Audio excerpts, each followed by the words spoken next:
Banyak mungkin yang dari kalian yang belum tahu apa sih bedanya MacBook Air dengan layar Retina dan yang non Retina. Jakarta, MacBook. Di sini gue bakal jelasin apa sih bedanya MacBook Air Retina dan yang non Retina. Mungkin bagi kalian yang sudah lama memakai MacBook pasti tahu lah apa sih bedanya MacBook Retina dan yang non Retina sendiri. Nah, bagi kalian yang baru saja memakai MacBook itu pasti bingung apa sih bedanya Retina dan yang Retina. Jadi gue bakal jelasin apa sih bedanya. MacBook Retina sendiri itu pakai layar yang super tajam, jadi gambar yang dihasilkan itu lebih halus. Pixel dalam gambarnya juga nggak kelihatan, jadi lebih dikit. Nah, warnanya juga lebih berwarna, lebih hidup, jadi enak kelihatannya. Nah, kalau non Retina sendiri itu masih pakai layar yang sedikit ya tidak dibilang bagus, tapi tidak bagus juga. Untuk pixel juga dilihat dari dekat saja sudah kelihatan. Warnanya juga kurang hidup, jadi kurang nyaman untuk di mata. Nah, untuk Retina sendiri dia sudah enak banget di mata, nggak bikin capek. Nah, sedangkan yang Retina itu kadang lebih bikin capek karena layarnya belum terlalu hidup dan belum lebih kompleks dan lebih tajam. Kapan sih layar Retina itu diterapin ke MacBook oleh Apple-nya sendiri? Nah, untuk layar Retina sendiri dia diterapin ke MacBook pada tahun 2012, khusus untuk seri Pro tahun 2012. Nah, lanjut tuh ke tahun yang lebih muda yaitu 2013, 14, 15 sampai sekarang tahun 2020. Semua udah diterapin layar Retina-nya untuk seri Pro saja. Nah, untuk seri R-nya dia diterapin pada tahun 2018 untuk layar Retina. Tahun 2017 sendiri bang, ini ke bawahnya ya. Nah, bye-bye. Contohnya kayak gini. MacBook Air tahun 2017. Dia belum pakai layar Retina display. Masih pakai yang biasa saja. Jadi pixel dari dekat aja udah kelihatan banget. Gambarnya kurang hidup dan kurang enak. Logonya juga masih hidup kalau untuk Air 2017. Nah, ketahuan kapan nih yang belum pakai layar Retina untuk MacBook Air. Nah, jadi layar Retina sendiri itu 2018. Jadi untuk 2017-nya ya baik itu nggak pakai layar Retina. Di balik teknologinya yang canggih, layar Retina juga punya kekurangan dan kelebihannya masing-masing. Pertama kita bahas kelebihannya. Yang pertama itu resolusinya lebih tinggi.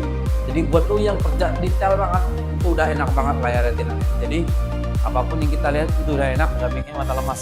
Apalagi kita taruhin dari dekat, itu pasti nggak bikin mata kita sakit ataupun cepat capek. Yang kedua, resolusi layarnya lebih hidup untuk warnanya lebih hidup dan cocok banget buat kalian anak editing. Bikin layarnya lebih hidup untuk editing proses editingnya biar kita memaksimalkan video yang kita edit.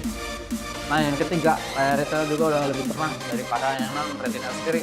Jadi walaupun kalian pakai tempat kerja yang terang kayak di luar ruangan itu tetap bakalan kelihatan. Jadi nggak bikin mata kita pegel atau cepat kelelahan.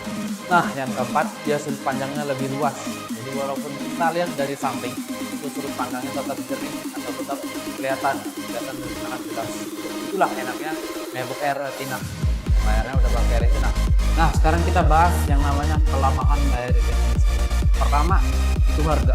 Harga pasti sangat jauh lebih mahal dari ketimbang MacBook Air yang belum Retina. Bedanya, pertama, kita contohin yang ini. MacBook Air tahun 2017, ini layar yang belum Retina. Ini cuma di harga 4 jutaan. 4 jutaan aja kan udah dapat MacBook yang non Retina. Sedangkan yang Retina sendiri itu di MacBook Pro tahun 2015 di harga 5 jutaan.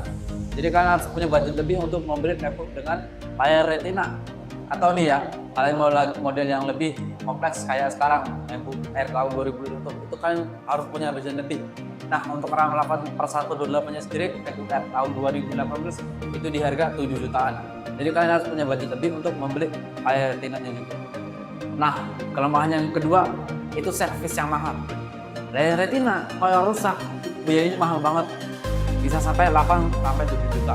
Untuk MacBook Air tahun 2018 itu seharga laptop second-nya sendiri.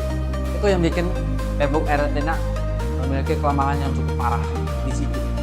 Kalau dia kenapa rusak layarnya, gantinya mahal, kadang orang buang kalian tuh MacBooknya. Kecuali data-data penting ya, mereka pasti perbaikin MacBooknya di harga berapapun. Kecuali kalau MacBooknya jadi dipakai sehari-hari aja, itu pasti mereka buang karena perbaikan layar cukup mahal. Itu sebanding dengan MacBook yang mereka beli. Nah, kesimpulannya, kalau lu butuh prioritas seperti layar tajam untuk editing ataupun yang kerjanya detail, itu layar Retina tuh emang the best. Jadi kalau kalian mau nyari MacBook yang retina ya harus punya budget lebih. Pertama itu kalau kalian anak editing ya sarannya ke retina aja. Tapi kalau kebutuhan kalian hanya untuk office saja atau mengatur saja, ya yang non retina udah cukup banget sih.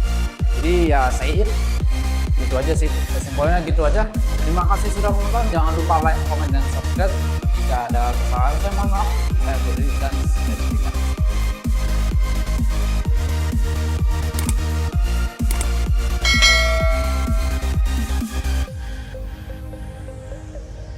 Jakarta MacBook.